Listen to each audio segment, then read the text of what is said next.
He said, before I'm taken away, though, I'm going to suffer many things. I'm going to be rejected of this generation. He was talking about that generation that was there that day. They were the ones that were going to reject Him. People still today reject Him.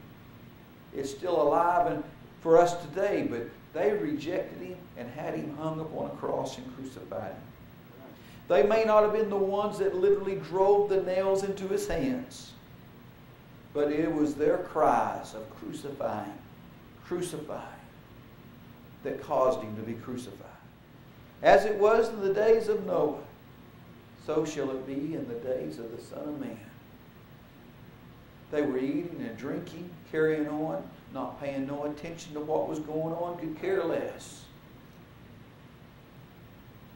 And that's the way it was in the days when Jesus walked this earth. And Josephus tells us after 3.5 years that Rome pulled back his army, Titus pulled back his armies. And at that time, the church escaped from Jerusalem. And then the city of Jerusalem was destroyed by the Roman army in the next 3.5 years. When it was all said and done, the wicked were destroyed. But yet, just as Lot escaped out of the city of Sodom and Gomorrah, the church had escaped out of Jerusalem. And God began to pour fire and brimstone for judgment upon this city.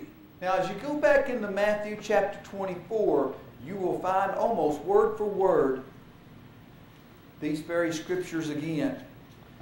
I'm amazed. Here the other day I was talking on a discussion forum with a group, and as we began to go through, I went to Luke and began to go through Luke chapter 17 and in Luke, and they admitted to me that Luke was about the destruction of Jerusalem. But they insisted that Matthew 24 was in our future. And they speak along the same lines, and there's never been any disagreement in the Matthew, Mark, Luke, and John. They all follow along the same storyline. And basically what I've said before is that you've got 4 different people that give 4 different viewpoints of the same thing, and oftentimes they describe it a little different. But they're all describing the same thing. Now, Jesus went on to talk about this, that 2 would be in the field. 1 would be taken and 1 would be left. Now, there's not very many of us that go to the field anymore. So I guess we'd be free of all that, Brother Andy. 2 women grinding at the mill. They don't grind at the mill no more. And he said, if you's up on the housetop, don't bother to come down and get your stuff. He's talking to people that understand what he's talking about. This was the type of things that they did in their day and time. They ground at the mill. They went out into the field and worked in the field. And he said, pray that your flight not be in the winter time. Now, I want you to know in the day's day and time, if the flight was if we had to flee in the winter time, I'd just about soon flee in the winter time as I would the summertime.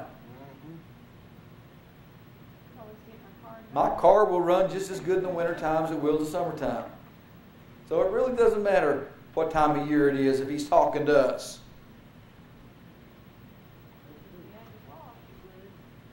But he's talking to them that day, and he's warning them of something that's fixing to happen to them in their day and time.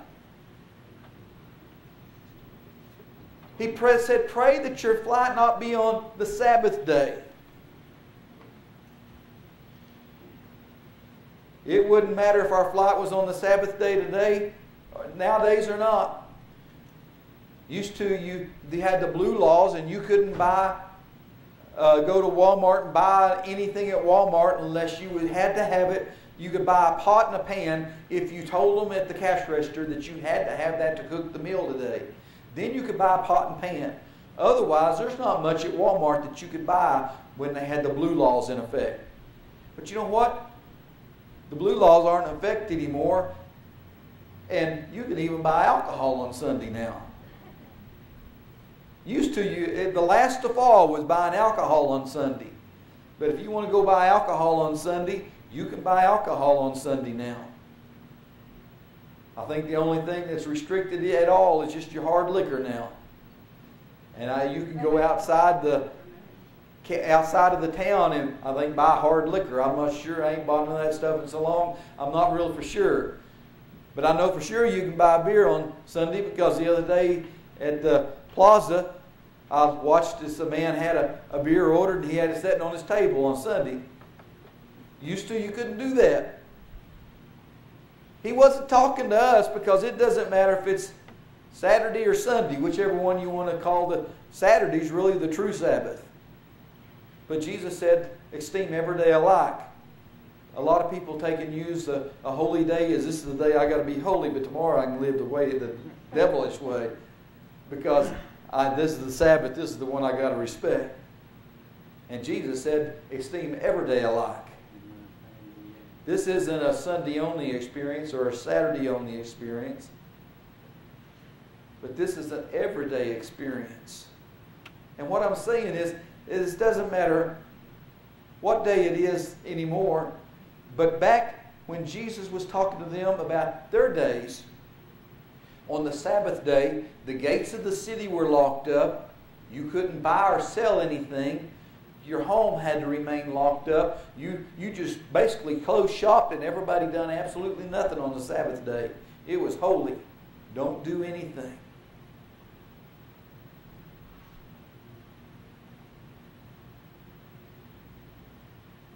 And it'd be a little difficult to get out of the city on the Sabbath day.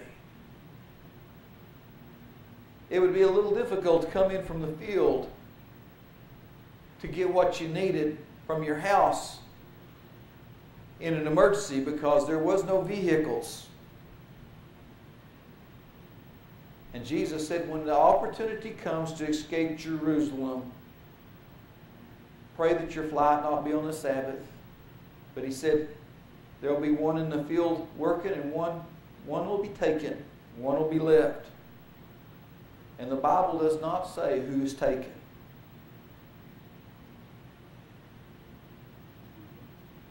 But we just got through talking about it would be like in the days of Sodom and Gomorrah. And who was taken in the days of Sodom and Gomorrah? The wicked. We just got through talking a few scriptures before about the days of Noah. And who was taken in the days of Noah? The wicked were destroyed. And remember, our Bible has got to be hermeneutically correct or consistent. That hermeneutically correct just means it's got to be consistent. We can't change our line of thought and the way we take things at will. But we've got to be consistent. If the wicked were taken in the Old Testament in Sodom and Gomorrah, when we come to the New Testament and begin to talk about Sodom and Gomorrah, the wicked are still the ones taken. If the wicked were the ones taken in the days of Noah, when we come to the modern day and into the New Testament part and we talk about the days of Noah, the wicked are still the ones taken. It's got to be consistent throughout the Word of God. And that's how we come up with a lot of off-the-wall doctrines and a lot of strange stuff, is we are not consistent from one end of the Bible to the other end of the Bible.